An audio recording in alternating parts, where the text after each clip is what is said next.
I don't want to between. get all gooey, but that's real Irish, isn't it? But do it. Go get gooey. Okay, I'll go for it. Anna, my daughter, we adopted her from Vietnam when she was 5 months old. She's been back to, she's now 25 in London. Really amazing person and lady. Last year, she asked to go back to the centre, Christina Noble's. All right. We're getting too PC. We can't call them orphanages anymore. But she'd been to Vietnam loads of times, but she never asked to go back. So you'll love this. So that was a golden moment. I called it the circle of life. And she just wanted to. Yeah, and she said, Dad, would you bring me back? Yeah. Right, which is lovely, and her boyfriend and so on. So you'll love this. We're in this place in Saigon. I love the word Saigon rather than Ho Chi Minh. We're in Saigon, and we're in the old, the place we adopted Anna from. And she's like Princess Di, like about 5 kids hanging out of her, and she's playing with them. And so, who's crying out in the balcony but Boyzo in here, right? Yeah. But it was kind of like my All Ireland. It was like just to be able to. And what happened is all the emotions came out because she's 25 and she's safe and she's cool. And, her boyfriend, who's lovely, Sasha, said to her at dinner the night before, what's it like being in a place where everybody looks like you? Yeah. And by the way, I love the question. Anna thought I'd be a bit upset. I said, no, brilliant question. So, even that in her head, it was like, but it was magical, and she is a big heart. I could see her doing other stuff herself and so. And philanthropy is your way of life. Hate that word. We've got to find words we could use. Yeah. I tell you, I don't know if I sent it. I normally bug you about 4 times a night with my stupid emails and stuff. Most of them. They're never stupid. Yeah, okay. Most of them are out of affection, and most of them are out of because I know you love reading and so on. There was a lovely obituary about the Aga Khan recently, and he. I don't want to compare myself because he had a lot more shekels than I did. And he was more religious than I was. But anyway, he hated the word philanthropy, and he said it was just a social responsibility. Yeah. So, listen, that's great. Love doing it. The One Foundation's amazing, Rossa. And is that the beauty of shekels? Yeah. The freedom it gives you to do things? Yeah. But does it change your life every day? You still have to have breakfast and make a lunch? Oh, yeah. And, I got rid of a car during the weekend, and I was so delighted because we had too many of them at home. And, they're saying to me at home, why are you so happy? I said, well, we didn't need that. Yeah. Listen, I keep saying it, Rossa, like you have... I always remember as a young fella meeting your father, and your father was accumulated, the wealth was important to him. Yeah. And you're kind of different in the way you've reached a stage in your life. Well, I think it's a different generation. I'm not trying to be funny here, but I used to call it Tony's ashes, right? To get up his nose. But he came from a council house in Limerick Junction, and he was the eldest. 3 of them in the bed. Yeah. Top drawer. You remember the story Kel used to tell? Top drawer, yeah. Yeah. But it was a great comment. But I think so. Let's put it this way: we were certainly middle class. Maybe middle class, but it doesn't matter, right? Erling is kids. I think it's easier to give money away when you've had that bit of security.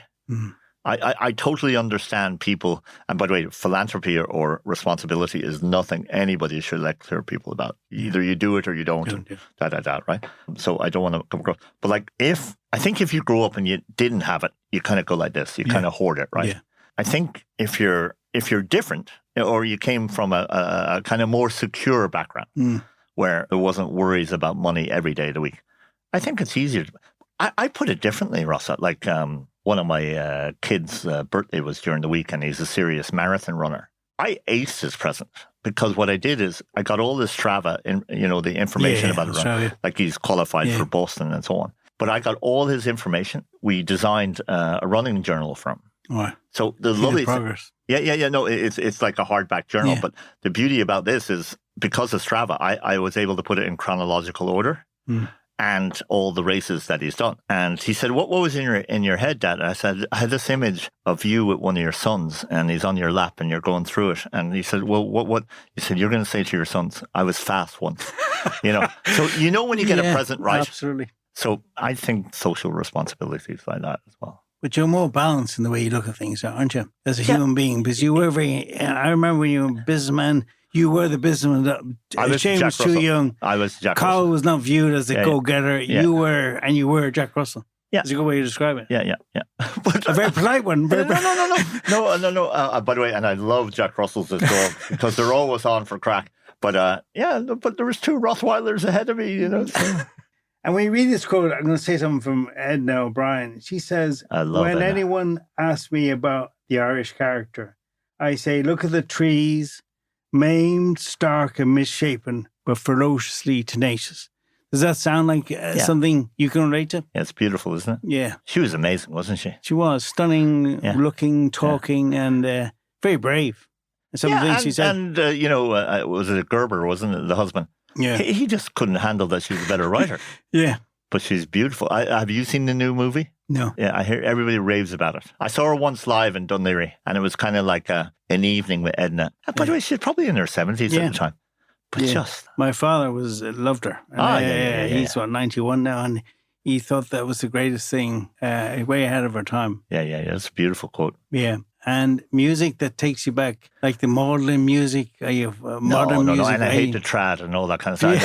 Yeah. I think that's... You're not like your Uncle Simon then. No. I think Tony's cassettes at home was like the Clancy brothers with Aaron Jum. I was thinking about this question on the way in also. So I got into music at school around 15. Then the minute you start working, music is one of the things that goes away. Training and music and so on. But I kind of rediscovered music probably about 10 years ago, and I don't think you can beat the Rolling Stones. And they have a song called it's effectively about being lucky. You can't get everything you want. Yeah. You can't always get what you want. Yeah. And I saw that live in London with they very clever now have this gospel choir behind them when the lads can't get the notes and so on. But it's a brilliant song, and we should all remind ourselves we can't get there. And by the way, that night, I think it was the 3 Arena in London, and Jaguar played over the time, and it was out in Greenwich or whatever the area is called. Yeah, out that way, yeah. Yeah, out that way, exactly. The Dome is in between the airport and Greenwich. Yeah. East London. London, okay. Yeah. Keith Richards was having none of it. And you could see the tension between them, Rossa, and everybody missed the tube back. Yeah. So you had 18,000 people looking for cabs and so on. But I didn't give a rat's. He's amazing. And now with Air Dogs, all the things are joined up. Is it that brings, you're going to do another book, or is this to bring all the... No. We have a little publishing company called Irlandia Press. We have a book coming out soon about saunas.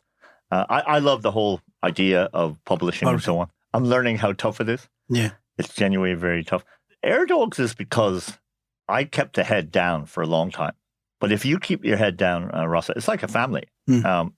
If the mum and dad are humble, everybody else is humble. If they're entitled.